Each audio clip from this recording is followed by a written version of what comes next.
లేదా కలెక్టర్ గారైనా ఇవ్వాలి. కలెక్టర్ ఏలూరు జిల్లా లింగపాలెం మండలం తిమ్మకపాలెంలో రైతు సంఘం సమావేశంలో జిల్లా కౌలు రైతు సంఘం అధ్యక్షుడు నిమ్మగడ్డ నరసింహారావు ప్రయోగపు విత్తనాలు ఇచ్చి కొన్ని కంపెనీలను రైతులను మోసం చేస్తున్నాయని ఆరోపించారు. బేర్ కంపెనీ వల్ల రైతులకు భారీ నష్టం జరిగిందని, సుమారు 48 లక్షల పరిహారం చెల్లించాలని ప్రభుత్వాన్ని డిమాండ్ చేశారు. నష్టాలతో పిల్లల ఫీజులు కూడా చెల్లించలేని పరిస్థితి నెలకొందని రైతు కుటుంబాలు ఆవేదన వ్యక్తం చేశాయి.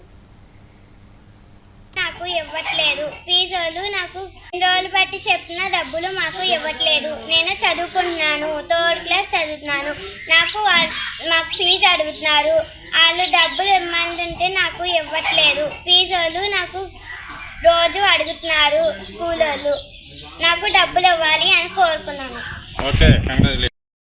గ్రామంలో ఎటువంటి పరిస్థితి ఉందంటే, బేర్ కంపెనీ వాళ్ళ యజమానులు దాదాపు 14 మంది రైతులు దాదాపు 70 లక్షల రూపాయల రైతులకు డబ్బులు రావాల్సిన అవసరం ఉంది. అదొక భాగం. దానికి సంబంధించి సంబంధిత ఉన్నతాధికారుల దృష్టిలో పెట్టాం. కానీ కొత్త సమస్య ఒకటి ఏమొచ్చిందంటే, ఇక్కడ ఉన్న వ్యవసాయ కూలీలు వీళ్ళకి సంబంధించి ఆ వెన్ను తీసుకునే బాధ్యత కంపెనీది. కంపెనీ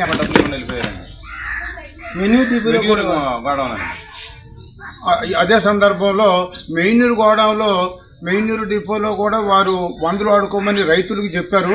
కానీ ఆ గోడాం అతనికి కూడా, ఆ మెయినూరు డిపో అతనికి కూడా డబ్బులు ఇవ్వని పరిస్థితి ఇక్కడ కనపడుతుంది. వీళ్ళు వేసేదేమో బేర్ కంపెనీ ఏం చెప్పిందో తెలియదు, వీళ్ళు ఏం చేస్తున్నారో తెలియదు. శాంపిల్ విత్తనాలు తీసుకొచ్చి కూలీళ్ళకు పెట్టించి అది పండకపోతే రైతులు నష్టపోయారు, ఇచ్చిన కూలీళ్ళకు కూడా డబ్బులు ఇవ్వని పరిస్థితి ఉంది. అందువల్ల ఇది సరైనది కాదు. తక్షణం ఉన్నతాధికారులు జోక్యం చేసుకొని కూలీళ్ళకు రావాల్సిన డబ్బులు